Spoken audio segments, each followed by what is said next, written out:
Ever since Donald Trump won the presidency, there has been a lot of focus on his close advisor Steve Bannon, the great manipulator, as Time magazine put it, pulling strings on the inside of Trump's administration and pushing Trump's agenda as far to the right as possible. But Steve Bannon is much more than this. Over the last 6 or 7 years, he's built up a powerful and diversified political machine that ensures his movement, championed by Donald Trump, is built to last. Back in 2011, around the time that Steve Bannon first met Donald Trump, Bannon also met Robert Mercer, joint CEO of Renaissance Technologies, a highly secretive and successful hedge fund that was one of the first to take a mathematical approach to the world's financial markets and make it big. Renaissance Technologies has become the world's 4th largest hedge fund, managing assets over $42 billion and averaging annual returns of 71.8%. Since 2011, Steve Bannon has become a trusted advisor to the Mercer family and helped Robert, along with his daughter Rebecca, establish a powerful political apparatus that played a huge role in the 2016 election. Bannon guided millions of dollars from the Mercers into 3 organizations that began targeting the presumptive Democratic presidential nominee Hillary Clinton years before the election. The first of these organizations, and its most well-known, was Breitbart News, which became a rallying point for Clinton-hating conservatives and over the course of the election gave Trump flattering coverage. In 2011, the Mercers agreed to invest $10 million into the relaunch of Breitbart News. The investment took Breitbart from being essentially just a collection of blogs to a full-fledged news outlet, pushing a clear right-wing agenda. One of their provisions was that Steve Bannon, slowly becoming a trusted advisor to the Mercers, and at the same time Donald Trump, be placed on the board. And after Andrew Breitbart died of a heart attack shortly before the launch, Bannon immediately took over.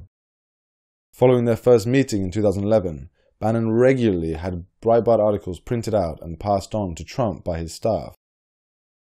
Another lesser-known but similarly successful organization funded by the Mercers and marshaled by Steve Bannon was the Government Accountability Institute, a non-profit, conservative, investigative research organization designed as a counterweight to Breitbart's aggressive partisan coverage. Bannon had learned from those who attempted to attack Bill Clinton in the 90s with conspiracy theories and wild rumors that only resonated in the echo chambers of the extreme right.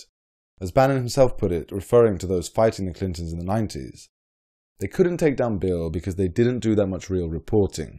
They couldn't get the mainstream guys interested, and they were always gunning for impeachment no matter what. People got anesthetized to outrage. The Mercers invested $3.6 million into the GAI between 2013 and 2015.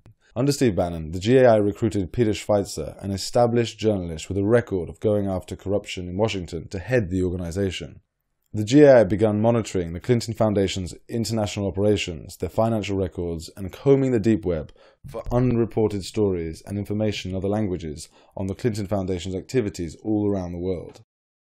According to Joshua Green in his book Devil's Bargain, the GAI struck a deal with an unnamed European internet service provider to use their $1.3 billion infrastructure during off-peak times to comb through the vast, unindexed deep web data, representing 97% of all information on the internet.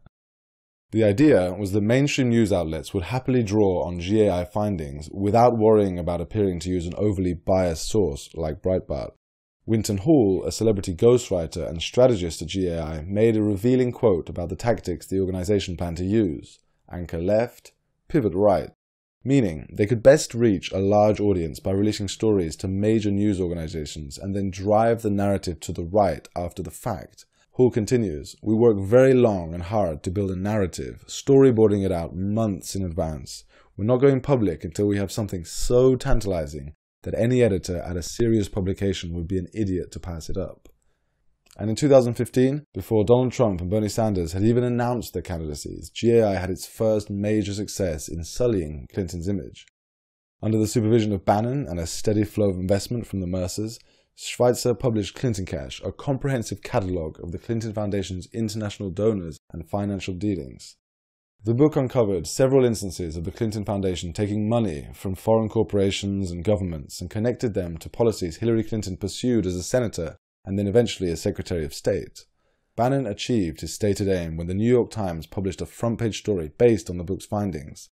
Clinton Cash debuted at number 2 on the Times bestseller list and was instantly picked up by a range of news outlets, and although many of the claims were disputed, it helped set up the narrative of Hillary Clinton's supposed corruption that persisted throughout the election. Finally, Bannon and the Mercers also helped develop a data analytics company called Cambridge Analytica. While it's questionable how effective it was in helping the Trump campaign, it's an ominous sign for the future of modern democracies. Cambridge Analytica was geared to use psychographic data to subtly influence people's behavior. Data that deals with people's attitudes, their interests, personalities, values, opinions, and lifestyles. The company now claims to have data on over 230 million Americans. Data it can analyze to develop diversified political messaging, targeting at specific individuals based on their online behavior. Exactly how effective it was in influencing the American election is unclear, but this data mining of voter behavior is a shadowy portent of things to come in world politics. Steve Bannon undoubtedly has a keen understanding of how to manipulate the media, and he put this understanding to incredible effect in the presidential election. However, his effectiveness was largely made possible with virtually unlimited funding from the Mercers. After his nomination, Trump inherited a vast, well-established political machine that had been carefully primed to do everything it could to prevent a Clinton presidency.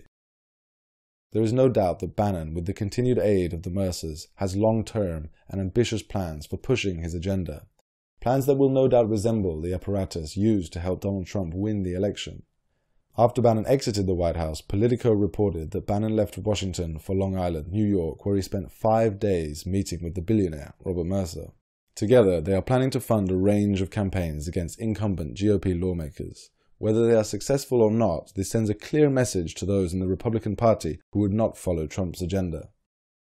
While Bannon in the White House was a harrowing thought for some, and many are welcoming his departure, his influence and effectiveness have not necessarily diminished now that he's no longer part of Trump's administration.